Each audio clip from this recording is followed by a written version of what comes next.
Hey everyone, कैसे हैं आप सब। मैं प्रतीक राजपूत स्वागत करता हूं एक और फ्रेश और इन्फॉर्मेटिव वीडियो में। दोस्तों 1988 में विलियम पोस्ट नाम के एक आदमी की $16.2 मिलियन की लॉटरी लगी थी, जो इंडियन रुपीस में लगभग 120 करोड़ होते हैं। और ये बात है 1988 की, तो उस टाइम पे तो 1 करोड़ की भी काफी वैल्यू होती थी। तो आप लोगों को लग रहा होगा कि इस इंसान ने अपनी लाइफ में कितने मजे किए होंगे, पर ऐसा नहीं हुआ। जैसे इसकी लॉटरी लगी तो उसके कुछ रिश्तेदारों ने इससे पैसे मांगे, और जब उसने पैसे देने से मना कर दिया तो उन्होंने इसे मारने की कोशिश करी, लेकिन ये आदमी किसी तरह से बच निकला। कुछ टाइम बाद उसकी वाइफ उससे डिवोर्स लेकर चली गई और उसकी वेल्थ का एक बड़ा हिस्सा उसकी वाइफ के पास चला गया। और इसी तरह इसने अपनी लाइफ में टोटल 7 बार शादियां करी, क्योंकि 6 बार तो इसका डिवोर्स हो गया था। फिर इसने अपने कुछ फ्रेंड्स के साथ मिलकर बिजनेस भी शुरू किया, और वो सब भी फेल हो गए, क्योंकि इसके पास कोई बिजनेस चलाने की स्किल ही नहीं थी। और उस तरह उसने अपने काफी पैसे खो दिए, और फिर उसने अपने बचे हुए पैसों को बैंक में रख दिया, जो समय के साथ साथ वो भी खत्म होते चले गए। और फाइनली जब उस आदमी की डेथ हुई तो ये $1 मिलियन के कर्ज में था,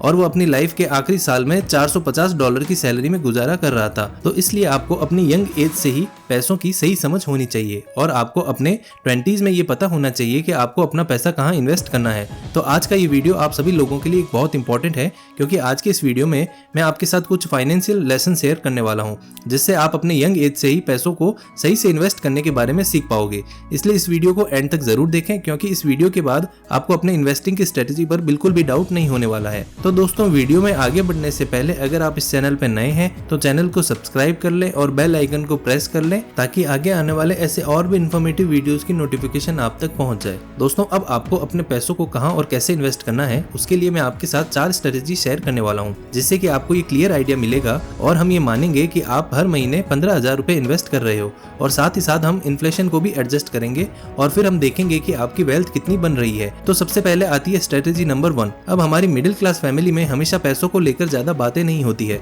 जब इन्वेस्टिंग की बात होती है तो उन्हें बस यही लगता है कि हमारा पैसा कहीं डूब ना जाए, और बात सही भी है, क्योंकि हमें किसी ने इन्वेस्टिंग के बारे में सिखाया ही नहीं, और इसी वजह से हम अपना सारा पैसा एफडी में रखते हैं, और उसे ही हम इन्वेस्टिंग समझते हैं। चलो मान लो आप 20 की एज में 15,000 रुपीज हर महीने एफडी में पैसे इन्वेस्ट करते हो। तो अभी SIP कैलकुलेटर में देखो, अगर आप 15,000 रुपीज हर महीने एफडी में इन्वेस्ट कर रहे हो, जहां आपको 6% का इंटरेस्ट मिल रहा है, तो 15 साल बाद आपकी वेल्थ 43 लाख हो जाएगी। और वहीं अगर आप इन 15,000 को 30 सालों के लिए इन्वेस्ट करते हो, तो 30 साल बाद आपकी वेल्थ 1.5 करोड़ हो जाएगी। और अब अगर आप इन पैसों का इन्फ्लेशन से एडजस्ट करोगे, तो आपको अपने 30 सालों में इन्वेस्ट किए 54 लाख, और इन्फ्लेशन अगर 6% का है और आपका रिटर्न भी 6% का है, तो आने वाले 30 साल बाद आपको वो 1.5 करोड़ की वैल्यू 54 लाख ही रह जाएगी। मतलब इतने सालों में आपने जितना पैसा इन्वेस्ट किया उतना ही वेल्थ आपके पास बची है, क्योंकि इन्फ्लेशन ने आपके पैसों को ग्रो ही नहीं होने दिया।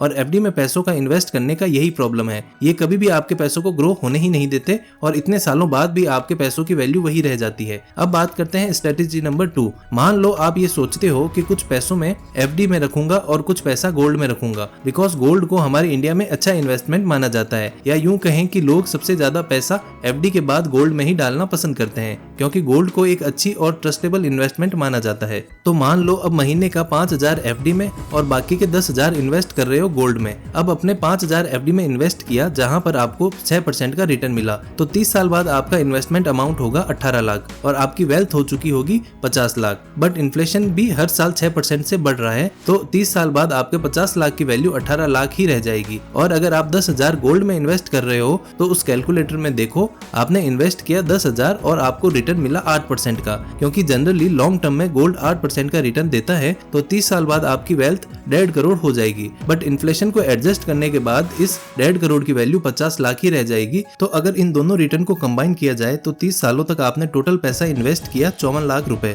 और आपकी वेल्थ बनी 2 करोड़। बट इन्फ्लेशन को एडजस्ट करने के बाद आपके ये 2 करोड़ 30 साल बाद 68 लाख ही रह जाएंगे, यानी 54 लाख की इन्वेस्टमेंट के बाद आपको मिली सिर्फ 68 लाख। तो ये भी इन्वेस्टमेंट एक अच्छा इन्वेस्टमेंट साबित नहीं होगा, क्योंकि इससे आपकी कोई वेल्थ क्रिएट नहीं हो रही है। अब चलते हैं वीडियो के सबसे इंपॉर्टेंट पार्ट में, जहां हम इंडेक्स फंड के बारे में जानेंगे। आगे इस वीडियो में मैं आपको जो भी फंड बताने वाला हूं, वो कोई भी बाइंग और सेलिंग रिकमेंडेशन नहीं है। मैं केवल एजुकेशन पर्पस के लिए आपको ये फंड बताऊंगा। तो सबसे पहले आता है निफ्टी 50 इंडेक्स फंड। जैसे कि आप NSE की वेबसाइट पे जाके निफ्टी 50 के बारे में देखोगे, तो आपको पता चलेगा कि निफ्टी 50 इंडेक्स में इंडिया की टॉप 50 स्टॉक शामिल होते हैं, जो कि 13 सेक्टर से लिए गए होते हैं। अब क्योंकि इसमें इंडिया की टॉप 50 कंपनियां शामिल होती है, तो ये एक सेफ फंड माना जाता है, क्योंकि हमारी पूरी भारत की इकोनॉमी इन पे ही डिपेंड करती है, और इंडिया ग्रो होगा तो ये टॉप टॉप 50 स्टॉक्स भी ग्रो होंगे और साथ में आपका पैसा भी ग्रो होगा। अब सेकंड आता है Nifty non cyclic consumer index fund. अब अगर आप NSE की वेबसाइट पर जाकर इस फंड के बारे में पढ़ोगे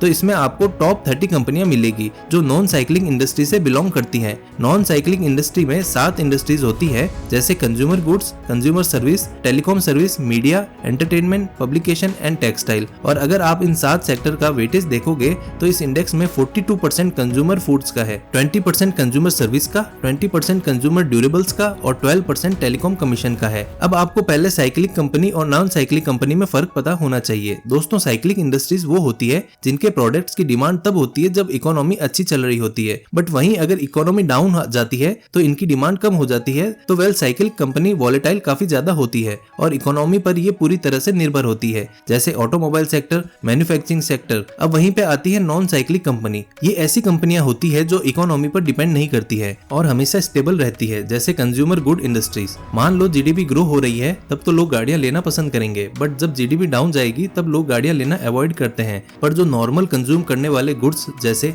टूथब्रश, बिस्किट, ये तो चाहे जीडीपी बढ़े या कम हो इसका इस्तेमाल करना आप छोड़ोगे थोड़ी। तो नॉन साइक्लिक कंपनी जीडीपी पर डिपेंड नहीं करती, इसलिए इनमें वॉलिटिलिटी भी काफी कम होती है। अब इस चार्ट में अगर आप अलग अलग इंडेक्स के रिटर्न देखोगे तो Nifty non cyclic consumer index का 15 साल का CAGR है 17.66%, निफ्टी इंडेक्स का है 15.40%, निफ्टी 500 इंडेक्स का है 16.41% और निफ्टी TMI इंडेक्स का है 15.23%। बट हमें एक चीज पता होनी चाहिए कि पास्ट रिटर्न फ्यूचर रिटर्न की कोई गारंटी नहीं देते हैं। पास्ट में हमें जितने रिटर्न मिले ऐसा जरूरी नहीं कि फ्यूचर में उतना ही मिले, बट हम इससे एक आइडिया मिल सकता है। और जब मार्केट में बड़ी गिरावट आती है तो अगर आप इस चार्ट में देखोगे तो निफ्टी 50 इंडेक्स और Nifty non cycle consumer index की गिरावट को देखोगे तो केवल 2 बार ऐसा हुआ है जब Nifty non cycling index Nifty 50 से ज्यादा गिरा हो। पहला अक्टूबर 2015 से जनवरी 2016 के बीच, दूसरा अक्टूबर 2022 से दिसंबर 2022 के बीच। और इस इंडेक्स का अगर आप PE चेक करोगे तो पिछले 10 साल का एवरेज 101%, पिछले 5 साल का 140% और अभी करंट PE है 59% का, जो कि एक अच्छी बात है। और इस चार्ट के अकॉर्डिंग आप देख सकते हो कि इस इंडेक्स में सबसे ज्यादा वेटेज किस किस स्टॉक्स का है।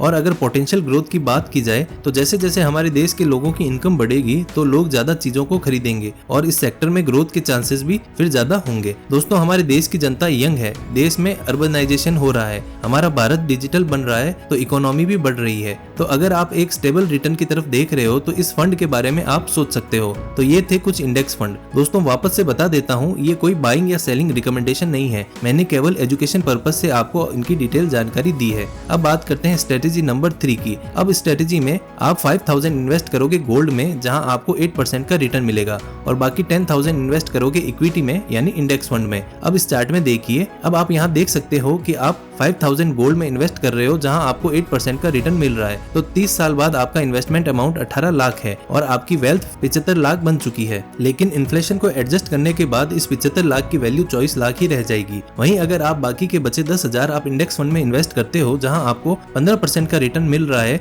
तो 30 साल बाद आपका इन्वेस्टमेंट अमाउंट होगा 36 लाख और आपकी टोटल वेल्थ हो चुकी है 7 करोड़ और इन्फ्लेशन को एडजस्ट करने के बाद ये 1.8 करोड़ हो चुके होंगे। अब स्ट्रेटेजी 3 में अगर आप देखोगे तो आपने जो टोटल इन्वेस्टमेंट की है वो है 54 लाख रुपए और आपकी टोटल वेल्थ बनी 7.75 करोड़ और इन्फ्लेशन को एडजस्ट करने के बाद भी आपकी वेल्थ लगभग 2 करोड़ है। तो इस स्ट्रेटेजी में फिर भी आपको अच्छे रिटर्न मिल पा रहे हैं और इन्फ्लेशन को एडजस्ट करने के बाद 2 करोड़ भी एक अच्छा अमाउंट होगा। अब बात करते हैं स्ट्रेटेजी नंबर 4 की। अब मान लो आपने इन्वेस्टिंग के बारे में अच्छे से पढ़ा, उसकी नॉलेज ली और पेशेंस रखा, क्योंकि आपको पता है कि लॉन्ग टर्म में पावर ऑफ कंपाउंडिंग काम करती है। तो आप अपना पूरा 15,000 अमाउंट इक्विटी यानी इंडेक्स फंड में इन्वेस्ट करते हो। तो इस चार्ट में देखिए, अब आप इस चार्ट में देख सकते हैं कि आपने अपना पूरा इन्वेस्टमेंट 15,000 इंडेक्स फंड में इन्वेस्ट किया जहां आपको 17% का रिटर्न मिल रहा है। तो 30 साल बाद आपको वो 54 लाख का इन्वेस्टमेंट हो चुका होगा 17 करोड़ और इन्फ्लेशन को अगर आप एडजस्ट करोगे तो आपकी वेल्थ 4.2 करोड़ होगी, जो कि एक बहुत बड़ा अमाउंट है। तो अगर आप सही से लंबे समय के लिए इन्वेस्ट करते हो तो आप अच्छी खासी वेल्थ बना सकते हो। तो दोस्तों, इस तरह हमने चारों स्ट्रेटेजीज को देखा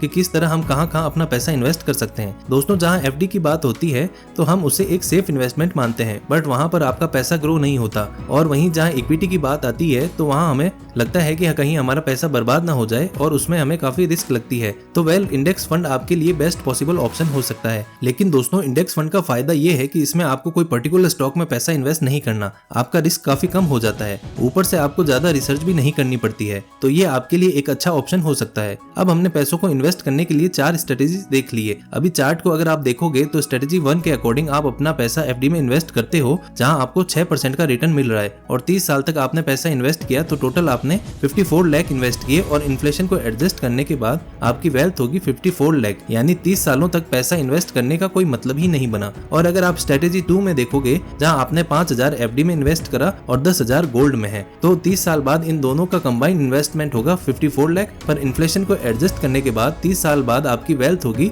68 लाख, यानी आपके इन्वेस्टमेंट अमाउंट से केवल 14 लाख ज्यादा। अब दोस्तों आप इस स्ट्रेटेजी 3 में देखोगे जहां आप 5000 गोल्ड में इन्वेस्ट करते हो और 10,000 इंडेक्स फंड में, तो टोटल कंबाइंड आपका इन्वेस्टमेंट अमाउंट होगा 54 लाख और 30 साल बाद इन्फ्लेशन को एडजस्ट करने के बाद आपकी वेल्थ होगी 2 करोड़, जो कि एक काफी अच्छा अमाउंट है। और लास्ट 4th स्ट्रेटेजी में हमने देखा कि आपने पूरे 15,000 इंडेक्स फंड में इन्वेस्ट किए तो 30 साल बाद आपका टोटल इन्वेस्टमेंट अमाउंट 54 लाख और आपकी वेल्थ इन्फ्लेशन को एडजस्ट करने के बाद होगी 4.2 करोड़। तो इन सब से हमें ये समझ तो आ गया है कि इक्विटी में इन्वेस्ट करने से हम जेन्युइनली पैसों को ग्रो कर पाते हैं। और इंडेक्स में इन्वेस्ट करने का एक फायदा ये है कि इसमें ना तो आप कोई पर्टिकुलर स्टॉक में पैसा इन्वेस्ट करते हो, ना तो आपको उसको हमेशा ट्रैक करना पड़ेगा और आपके रिस्क भी डाइवर्सिफाई हो जाती है, इसलिए ये फंड आपके लिए दूसरों की अपेक्षा सेफ ही रहता है। हाँ, जरूरी नहीं कि ये इंडेक्स आपको 15 से 17% का रिटर्न देगा ही देगा, बट हम इतना एज्यूम कर सकते हैं कि पास्ट में इन्होंने इतना रिटर्न दिया है तो फ्यूचर में भी इसके आसपास दे सकते हैं और आप फ्यूचर में एक अच्छा खासा वेल्थ भी बना पाओगे और अपने पैसों को कंपाउंड भी कर पाओगे।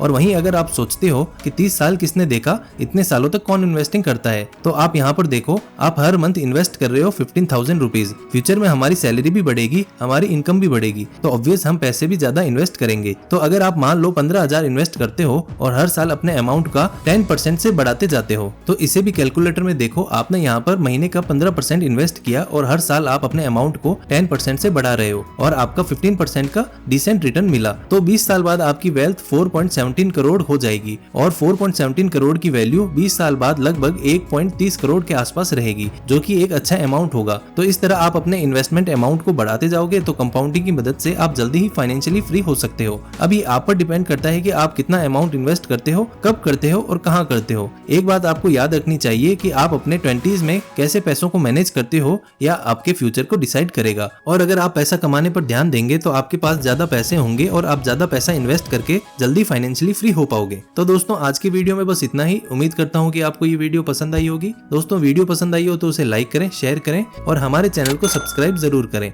मिलते हैं नेक्स्ट वीडियो में, तब तक के लिए हैप्पी ट्रेडिंग। जय हिंद, जय भारत।